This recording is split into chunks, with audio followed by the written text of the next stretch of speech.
উপায়? মা, আমি ভাবছি আমরা অন্য কোথাও চলে যেতে পারি, যেখানে কেউ আমাদের চেনে না। আমি অবাক হলাম। তুমি কি বলছো রাহুল?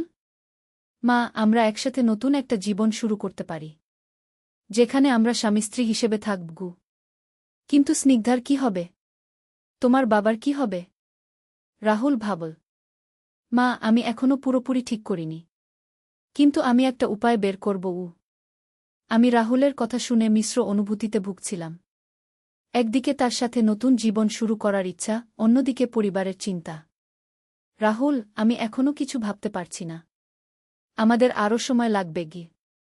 ঠিক আছে মা, কিন্তু আমি জানি একদিন আমরা একসাথে থাকব। আমরা দুজনেই আলিঙ্গনবদ্ধ হয়ে শুয়ে পড়লাম। কিন্তু হঠাৎ একটা আওয়াজ শুনে আমরা চমকে উঠলাম। মনে হলো কেউ বাইরে হাঁটছে।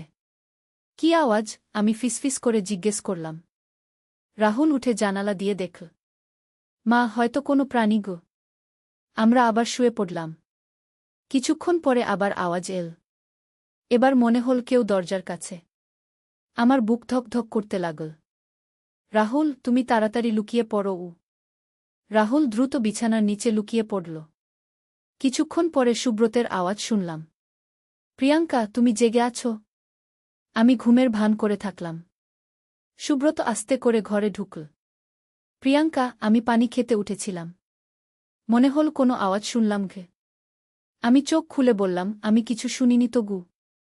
হয়তো আমার ভুল হয়েছে। কি? সুব্রত বলল এবং তার রুমে চলে গেল।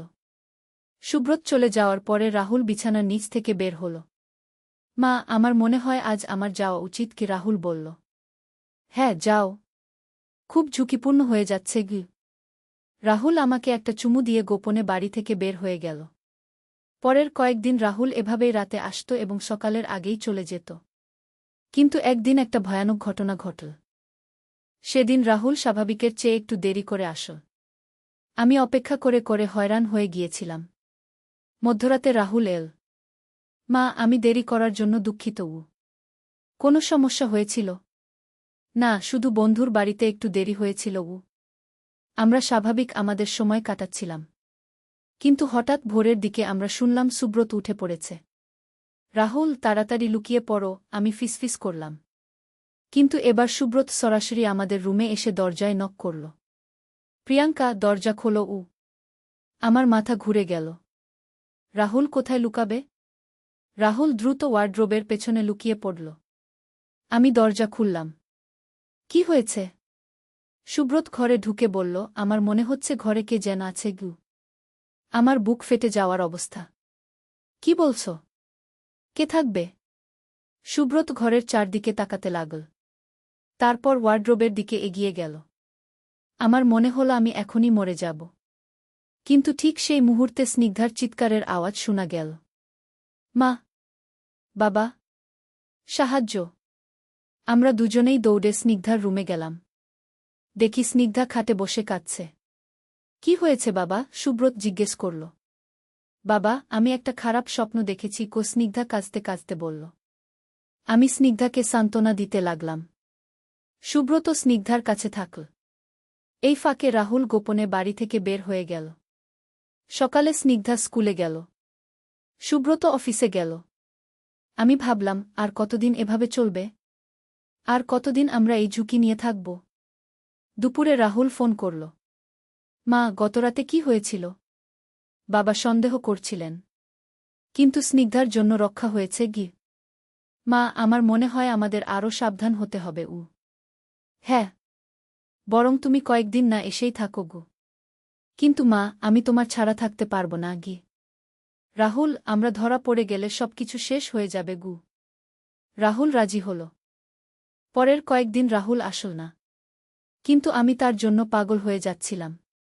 একদিন সুব্রত বলল, প্রিয়াঙ্কা, রাহুলের ট্যুর কবে শেষ? আরও 2 দিন। আমি বললাম। ও রাজি।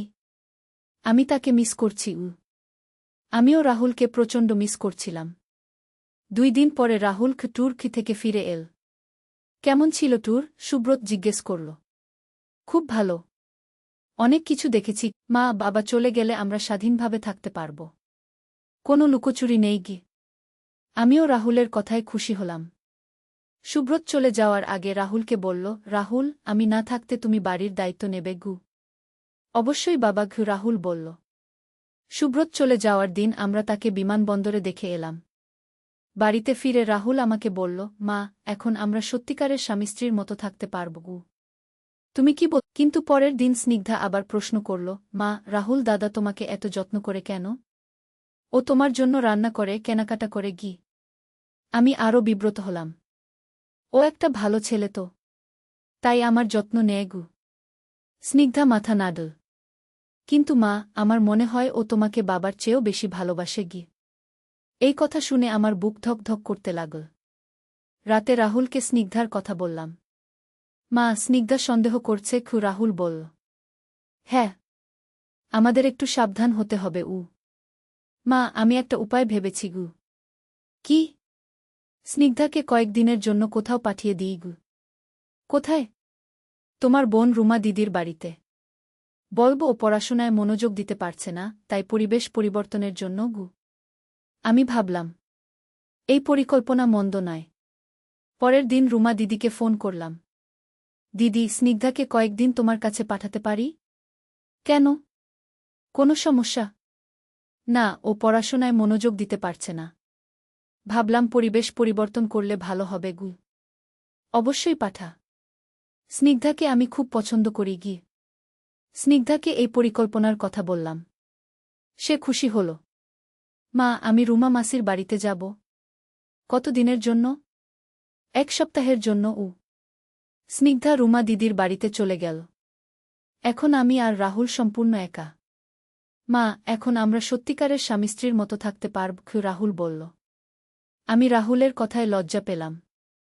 কিন্তু একই সাথে আমি উত্তেজিত ছিলাম। সেই রাত থেকে আমরা দুজনে সত্যিকারের স্বামী স্ত্রীর মতো জীবনযাপন শুরু করলাম। আমি অনুভব করলাম এক নতুন জীবনের স্বাদ। রাহুল আমাকে যে ভালোবাসা দিচ্ছিল তা সুব্রতের থেকে অনেক বেশি। কয়েকদিন এভাবে কাটার পর রাহুল বলল, মা, আমি চাই আমরা সারা জীবন এভাবে থাকি গু। কিন্তু তোমার বাবা ফিরে এলে কি হবে? মা, আমি তোমাকে একটা প্রস্তাব দিই গু। কি প্রস্তাব? রাহুল আমার হাত ধরে বলল, মা, আমরা এখান থেকে চলে যাই। অন্য কোনো শহরে, যেখানে কেউ আমাদের চেনে না গি। কিন্তু রাহুল। মা, আমি সব ব্যবস্থা করেছি। আমার এক বন্ধু কলকাতায় একটা ভালো চাকরির ব্যবস্থা করে দিয়েছে। আমরা সেখানে গিয়ে নতুন পরিচয়ে স্বামী স্ত্রী হিসেবে থাকতে পারি গু। আমি অবাক হলাম। তুমি এত কিছু পরিকল্পনা করেছ? হ্যাঁ মা। আমি চাই তুমি আমার সাথে একটা সুখী জীবন কাটাও উ। আমি রাহুলের প্রস্তাব নিয়ে ভাবতে লাগলাম। একদিকে রাহুলের সাথে নতুন জীবনের লোভ, অন্যদিকে পরিবার ছেড়ে যাওয়ার কষ্ট। রাহুল, আমি সময় চাই ভাবতে গু। ঠিক আছে মা। কিন্তু বেশি সময় নেই। বাবা 3 মাস পরে ফিরে আসবেন গু। আমি জানতাম রাহুল ঠিক বলেছে। আমাকে শীঘ্রই সিদ্ধান্ত নিতে হবে। কিন্তু এই গল্পে এখানেই একটা অপ্রত্যাশিত মোড় এল। একদিন সকালে আমি খবরের কাগজ পড়ছিলাম। হঠাৎ একটা খবর দেখে আমার চোখ কপালে উঠে গেল। খবরটা ছিল একটা পুরানো প্রত্নতাত্ত্বিক নিদর্শন আবিষ্কারের। কিন্তু সেই খবরের সাথে যে ছবিটা ছাপা হয়েছিল সেটা দেখে আমি হতবাক হয়ে গেলাম। ছবিতে একটা প্রাচীন মূর্তি ছিল। মূর্তিটা ছিল একজন মহিলার, যার হাতে একটা অদ্ভুত আকৃতির পাথর। আমি এই মূর্তিটা আগেও দেখেছি। কোথায় দেখেছি সেটা মনে করার চেষ্টা করলাম। হঠাৎ মনে পড়ে গেল, এই মূর্তিটা আমি স্বপ্নে দেখেছিলাম। যেই স্বপ্নে আমি রাহুলের সাথে। আমার গা ছমছম করে উঠল। খবরে লেখা ছিল এই মূর্তিটা পাওয়া গেছে আমাদের এলাকারই একটা পুরানো মন্দিরের নিচে। মূর্তিটার বয়স প্রায় 1000 বছর। আরও লেখা ছিল স্থানীয় লোকজনের মতে এই মূর্তিটা একটা অভিশপ্ত মূর্তি। যে কেউ এর প্রভাবে পড়ে অস্বাভাবিক আচরণ করে। আমি পুরো খবরটা পড়লাম। এতে লেখা ছিল কয়েকশো বছর আগে এই এলাকার একটা পরিবারে অদ্ভুত ঘটনা ঘটেছিল। সেই পরিবারের মা আর ছেলের মধ্যে একটা অস্বাভাবিক সম্পর্ক তৈরি হয়েছিল। আমার মাথা ঘুরে গেল। এটা কি কাকতালীয় নাকি? আমি রাহুলকে ডাকলাম। রাহুল, এইদিকে আসো গো। রাহুল এসে জিজ্ঞেস করল, কি হয়েছে মা? আমি তাকে খবরটা দেখালাম। রাহুল খবরটা পড়ল। কিছুক্ষণ পরে সে বলল, মা, এটা শুধু একটা কাকতালীয় ঘটনা গু। কিন্তু রাহাবাজার থেকে ভারী কেনাকাটা নিয়ে রিকশায় উঠেছিলাম ছেলের সাথে। রিকশাওয়ালা বলল, ভাইজা ভাবু রাহুলকে বলল, রাহুল, আমি না থাকতে তুমি বাড়ির দায়িত্ব নেবে গু? অবশ্যই বাবা ঘু, রাহুল বলল। সুব্রত চলে যাওয়ার দিন আমরা তাকে বিমানবন্দরে দেখে এলাম। বাড়িতে ফিরে রাহুল আমাকে বলল, মা, এখন আমরা সত্যিকারের স্বামী স্ত্রীর মতো থাকতে পারব গু। তুমি কি বল? কিন্তু পরের দিন স্নিগ্ধা আবার প্রশ্ন করল, মা, রাহুল দাদা তোমাকে এত যত্ন করে কেন? ও তোমার জন্য রান্না করে, কেনাকাটা করে গি? আমি আরও বিব্রত হলাম। ও একটা ভালো ছেলে তো, তাই আমার যত্ন নেয় গু। স্নিগ্ধা মাথা নাড়ল। কিন্তু মা, আমার মনে হয় ও তোমাকে বাবার চেয়েও বেশি ভালোবাসে গি। এই কথা শুনে আমার বুক ধক ধক করতে লাগল। রাতে রাহুলকে স্নিগ্ধার কথা বললাম। মা, স্নিগ্ধা সন্দেহ করছে খু, রাহুল বলল। হ্যাঁ, আমাদের একটু সাবধান হতে হবে উ। মা, আমি একটা উপায় ভেবেছি গু। কি? স্নিগ্ধাকে কয়েকদিনের জন্য কোথাও পাঠিয়ে দিই গু। কোথায়? তোমার বোন রুমা দিদির বাড়িতে। বলবো ও পড়াশোনায় মনোযোগ দিতে পারছে না, তাই পরিবেশ পরিবর্তনের জন্য গু। আমি ভাবলাম, এই পরিকল্পনা মন্দ নয়। পরের দিন রুমা দিদিকে ফোন করলাম। দিদি, স্নিগ্ধাকে কয়েকদিন তোমার কাছে পাঠাতে পারি? কেন? কোনো সমস্যা? না, ও পড়াশোনায় মনোযোগ দিতে পারছে না। ভাবলাম পরিবেশ পরিবর্তন করলে ভালো হবে গু। অবশ্যই পাঠা। স্নিগ্ধাকে আমি খুব পছন্দ করি গি। স্নিগ্ধাকে এই পরিকল্পনার কথা বললাম। সে খুশি হল। মা, আমি রুমা মাসির বাড়িতে যাব। কত দিনের জন্য? 1 সপ্তাহের জন্য উ। স্নিগ্ধা রুমা দিদির বাড়িতে চলে গেল। এখন আমি আর রাহুল সম্পূর্ণ একা। মা, এখন আমরা সত্যিকারের স্বামী স্ত্রীর মতো থাকতে পারব, রাহুল বলল। আমি রাহুলের কথায় লজ্জা পেলাম।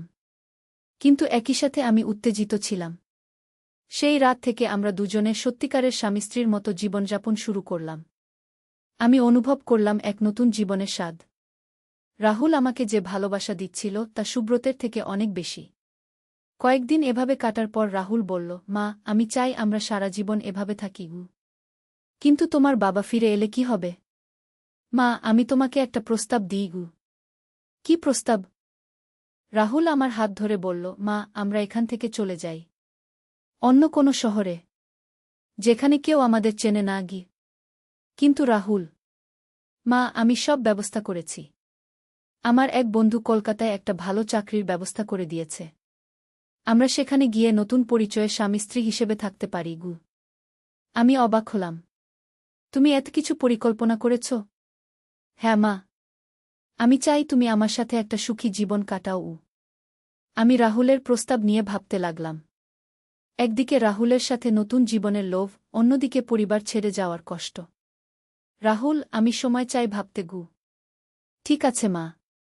কিন্তু বেশি সময় নেই। বাবা 3 মাস পরে ফিরে আসবেন গু। আমি জানতাম রাহুল ঠিক বলেছে। আমাকে শীঘ্রই সিদ্ধান্ত নিতে হবে। কিন্তু এই গল্পে এখানেই একটা অপ্রত্যাশিত মোড় এল। একদিন সকালে আমি খবরের কাগজ পড়ছিলাম। হঠাৎ একটা খবর দেখে আমার চোখ কপালে উঠে গেল। খবরটা ছিল একটা পুরানো প্রত্নতাত্ত্বিক নিদর্শন আবিষ্কারের। কিন্তু সেই খবরের সাথে যে ছবিটা ছাপা হয়েছিল সেটা দেখে আমি হতবাক হয়ে গেলাম। ছবিতে একটা প্রাচীন মূর্তি ছিল। মূর্তিটা ছিল একজন মহিলার, যার হাতে একটা অদ্ভুত আকৃতির পাথর।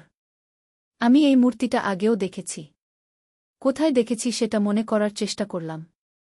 হঠাৎ মনে পড়ে গেল, এই মূর্তিটা আমি স্বপ্নে দেখেছিলাম। যেই স্বপ্নে আমি রাহুলের সাথে। আমার গা ছমছম করে উঠল। খবরে লেখা ছিল এই মূর্তিটা পাওয়া গেছে আমাদের এলাকারই একটা পুরানো মন্দিরের নিচে। মূর্তিটার বয়স প্রায় 1000 বছর। আরও লেখা ছিল স্থানীয় লোকজনের মতে এই মূর্তিটা একটা অভিশপ্ত মূর্তি। যে কেউ এর প্রভাবে পড়ে অস্বাভাবিক আচরণ করে।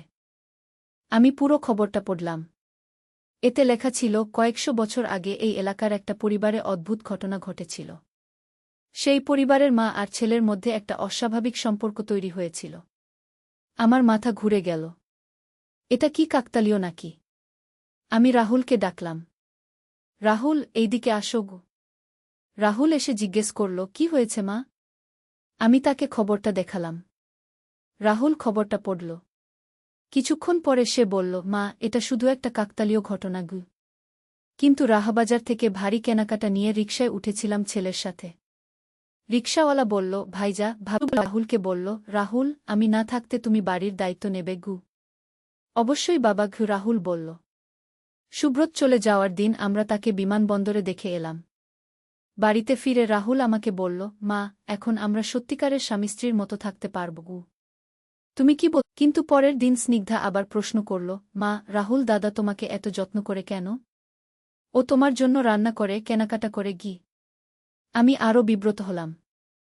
ও একটা ভালো ছেলে তো, তাই আমার যত্ন নেয় গু। স্নিগ্ধা মাথা নাড়ল। কিন্তু মা, আমার মনে হয় ও তোমাকে বাবার চেয়েও বেশি ভালোবাসে গি। এই কথা শুনে আমার বুক ধক ধক করতে লাগল। রাতে রাহুলকে স্নিগ্ধার কথা বললাম। মা, স্নিগ্ধা সন্দেহ করছে খু, রাহুল বলল।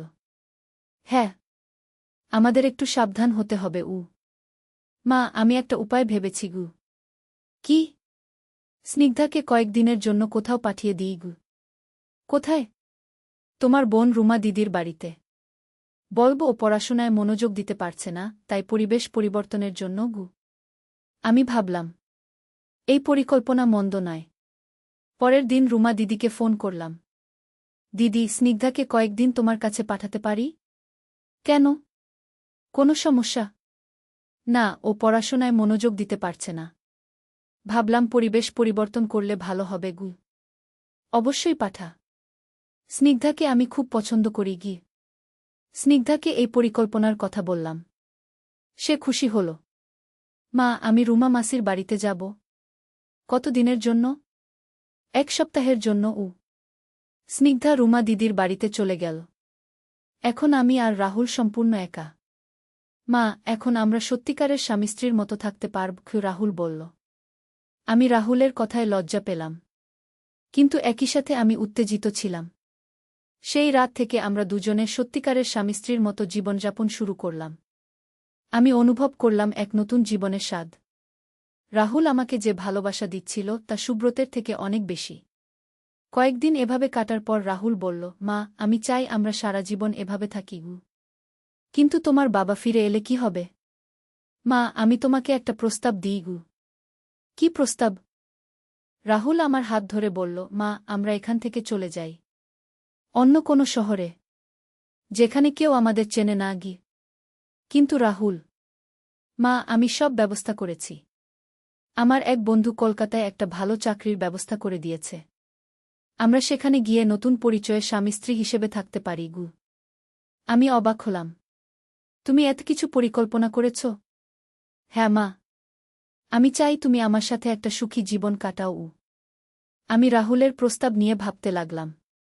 একদিকে রাহুলের সাথে নতুন জীবনের লোভ, অন্যদিকে পরিবার ছেড়ে যাওয়ার কষ্ট। রাহুল, আমি সময় চাই ভাবতে গু। ঠিক আছে মা। কিন্তু বেশি সময় নেই। বাবা 3 মাস পরে ফিরে আসবেন গু। আমি জানতাম রাহুল ঠিক বলেছে। আমাকে শীঘ্রই সিদ্ধান্ত নিতে হবে। কিন্তু এই গল্পে এখানেই একটা অপ্রত্যাশিত মোড় এল। একদিন সকালে আমি খবরের কাগজ পড়ছিলাম। হঠাৎ একটা খবর দেখে আমার চোখ কপালে উঠে গেল। খবরটা ছিল একটা পুরানো প্রত্নতাত্ত্বিক নিদর্শন আবিষ্কারের। কিন্তু সেই খবরের সাথে যে ছবিটা ছাপা হয়েছিল সেটা দেখে আমি হতবাক হয়ে গেলাম। ছবিতে একটা প্রাচীন মূর্তি ছিল। মূর্তিটা ছিল একজন মহিলার, যার হাতে একটা অদ্ভুত আকৃতির পাথর। আমি এই মূর্তিটা আগেও দেখেছি। কোথায় দেখেছি সেটা মনে করার চেষ্টা করলাম। হঠাৎ মনে পড়ে গেল, এই মূর্তিটা আমি স্বপ্নে দেখেছিলাম। যেই স্বপ্নে আমি রাহুলের সাথে। আমার গা ছমছম করে উঠল। খবরে লেখা ছিল এই মূর্তিটা পাওয়া গেছে আমাদের এলাকারই একটা পুরানো মন্দিরের নিচে। মূর্তিটার বয়স প্রায় 1000 বছর। আরও লেখা ছিল স্থানীয় লোকজনের মতে এই মূর্তিটা একটা অভিশপ্ত মূর্তি। যে কেউ এর প্রভাবে পড়ে অস্বাভাবিক আচরণ করে। আমি পুরো খবরটা পড়লাম। এতে লেখা ছিল কয়েকশো বছর আগে এই এলাকার একটা পরিবারে অদ্ভুত ঘটনা ঘটেছিল। সেই পরিবারের মা আর ছেলের মধ্যে একটা অস্বাভাবিক সম্পর্ক তৈরি হয়েছিল। আমার মাথা ঘুরে গেল। এটা কি কাকতালীয় নাকি? আমি রাহুলকে ডাকলাম। রাহুল, এইদিকে আসো গো। রাহুল এসে জিজ্ঞেস করল, কি হয়েছে মা? আমি তাকে খবরটা দেখালাম। রাহুল খবরটা পড়ল। কিছুক্ষণ পরে সে বলল, মা, এটা শুধু একটা কাকতালীয় ঘটনা গু। কিন্তু রাহাবাজার থেকে ভারী কেনাকাটা নিয়ে রিকশায় উঠেছিলাম ছেলের সাথে। রিকশাওয়ালা বলল, ভাইজা ভাবি রাহুলকে বলল, রাহুল, আমি না থাকতে তুমি বাড়ির দায়িত্ব নেবে গু? অবশ্যই বাবা ঘু, রাহুল বলল। সুব্রত চলে যাওয়ার দিন আমরা তাকে বিমানবন্দরে দেখে এলাম। বাড়িতে ফিরে রাহুল আমাকে বলল, মা, এখন আমরা সত্যিকারের স্বামী স্ত্রীর মতো থাকতে পারব গু। তুমি কি বল? কিন্তু পরের দিন স্নিগ্ধা আবার প্রশ্ন করল, মা, রাহুল দাদা তোমাকে এত যত্ন করে কেন? ও তোমার জন্য রান্না করে, কেনাকাটা করে গি? আমি আরও বিব্রত হলাম। ও একটা ভালো ছেলে তো, তাই আমার যত্ন নেয় গু। স্নিগ্ধা মাথা নাড়ল। কিন্তু মা, আমার মনে হয় ও তোমাকে বাবার চেয়েও বেশি ভালোবাসে গি। এই কথা শুনে আমার বুক ধক ধক করতে লাগল। রাতে রাহুলকে স্নিগ্ধার কথা বললাম। মা, স্নিগ্ধা সন্দেহ করছে খু, রাহুল বলল। হ্যাঁ, আমাদের একটু সাবধান হতে হবে উ। মা, আমি একটা উপায় ভেবেছি গু। কি? স্নিগ্ধাকে কয়েকদিনের জন্য কোথাও পাঠিয়ে দিই গু। কোথায়? তোমার বোন রুমা দিদির বাড়িতে। বলব ও পড়াশোনায় মনোযোগ দিতে পারছে না, তাই পরিবেশ পরিবর্তনের জন্য গু। আমি ভাবলাম, এই পরিকল্পনা মন্দ নয়। পরের দিন রুমা দিদিকে ফোন করলাম। দিদি, স্নিগ্ধাকে কয়েকদিন তোমার কাছে পাঠাতে পারি? কেন? কোনো সমস্যা? না, ও পড়াশোনায় মনোযোগ দিতে পারছে না। ভাবলাম পরিবেশ পরিবর্তন করলে ভালো হবে গু। অবশ্যই পাঠা। স্নিগ্ধাকে আমি খুব পছন্দ করি গি। স্নিগ্ধাকে এই পরিকল্পনার কথা বললাম। সে খুশি হল। মা, আমি রুমা মাসির বাড়িতে যাব। কত দিনের জন্য? 1 সপ্তাহের জন্য উ। স্নিগ্ধা রুমা দিদির বাড়িতে চলে গেল। এখন আমি আর রাহুল সম্পূর্ণ একা। মা, এখন আমরা সত্যিকারের স্বামী স্ত্রীর মতো থাকতে পারব, রাহুল বলল। আমি রাহুলের কথায় লজ্জা পেলাম। কিন্তু একই সাথে আমি উত্তেজিত ছিলাম। সেই রাত থেকে আমরা দুজনে সত্যিকারের স্বামী স্ত্রীর মতো জীবনযাপন শুরু করলাম। আমি অনুভব করলাম এক নতুন জীবনের স্বাদ। রাহুল আমাকে যে ভালোবাসা দিচ্ছিল তা সুব্রতের থেকে অনেক বেশি। কয়েকদিন এভাবে কাটার পর রাহুল বলল, মা, আমি চাই আমরা সারা জীবন এভাবে থাকি গু। কিন্তু তোমার বাবা ফিরে এলে কি হবে? মা, আমি তোমাকে একটা প্রস্তাব দিই গু। কি প্রস্তাব? রাহুল আমার হাত ধরে বলল, মা, আমরা এখান থেকে চলে যাই। অন্য কোনো শহরে, যেখানে কেউ আমাদের চেনে না গি। কিন্তু রাহুল। মা, আমি সব ব্যবস্থা করেছি। আমার এক বন্ধু কলকাতায় একটা ভালো চাকরির ব্যবস্থা করে দিয়েছে। আমরা সেখানে গিয়ে নতুন পরিচয়ে স্বামী স্ত্রী হিসেবে থাকতে পারি গু। আমি অবাক হলাম। তুমি এত কিছু পরিকল্পনা করেছ? হ্যাঁ মা। আমি চাই তুমি আমার সাথে একটা সুখী জীবন কাটাও উ। আমি রাহুলের প্রস্তাব নিয়ে ভাবতে লাগলাম। একদিকে রাহুলের সাথে নতুন জীবনের লোভ, অন্যদিকে পরিবার ছেড়ে যাওয়ার কষ্ট। রাহুল, আমি সময় চাই ভাবতে গু। ঠিক আছে মা। কিন্তু বেশি সময় নেই। বাবা 3 মাস পরে ফিরে আসবেন গু। আমি জানতাম রাহুল ঠিক বলেছে। আমাকে শীঘ্রই সিদ্ধান্ত নিতে হবে। কিন্তু এই গল্পে এখানেই একটা অপ্রত্যাশিত মোড় এল। একদিন সকালে আমি খবরের কাগজ পড়ছিলাম। হঠাৎ একটা খবর দেখে আমার চোখ কপালে উঠে গেল। খবরটা ছিল একটা পুরানো প্রত্নতাত্ত্বিক নিদর্শন আবিষ্কারের। কিন্তু সেই খবরের সাথে যে ছবিটা ছাপা হয়েছিল সেটা দেখে আমি হতবাক হয়ে গেলাম। ছবিতে একটা প্রাচীন মূর্তি ছিল। মূর্তিটা ছিল একজন মহিলার, যার হাতে একটা অদ্ভুত আকৃতির পাথর। আমি এই মূর্তিটা আগেও দেখেছি। কোথায় দেখেছি সেটা মনে করার চেষ্টা করলাম। হঠাৎ মনে পড়ে গেল, এই মূর্তিটা আমি স্বপ্নে দেখেছিলাম। যেই স্বপ্নে আমি রাহুলের সাথে। আমার গা ছমছম করে উঠল। খবরে লেখা ছিল এই মূর্তিটা পাওয়া গেছে আমাদের এলাকারই একটা পুরানো মন্দিরের নিচে। মূর্তিটার বয়স প্রায় 1000 বছর। আরও লেখা ছিল স্থানীয় লোকজনের মতে এই মূর্তিটা একটা অভিশপ্ত মূর্তি। যে কেউ এর প্রভাবে পড়ে অস্বাভাবিক আচরণ করে। আমি পুরো খবরটা পড়লাম। এতে লেখা ছিল কয়েকশো বছর আগে এই এলাকার একটা পরিবারে অদ্ভুত ঘটনা ঘটেছিল। সেই পরিবারের মা আর ছেলের মধ্যে একটা অস্বাভাবিক সম্পর্ক তৈরি হয়েছিল। আমার মাথা ঘুরে গেল। এটা কি কাকতালীয় নাকি? আমি রাহুলকে ডাকলাম। রাহুল, এইদিকে আসো গো। রাহুল এসে জিজ্ঞেস করল, কি হয়েছে মা? আমি তাকে খবরটা দেখালাম। রাহুল খবরটা পড়ল। কিছুক্ষণ পরে সে বলল, মা, এটা শুধু একটা কাকতালীয় ঘটনা গু। কিন্তু রাহাবাজার থেকে ভারী কেনাকাটা নিয়ে রিকশায় উঠেছিলাম ছেলের সাথে। রিকশাওয়ালা বলল, ভাইজা,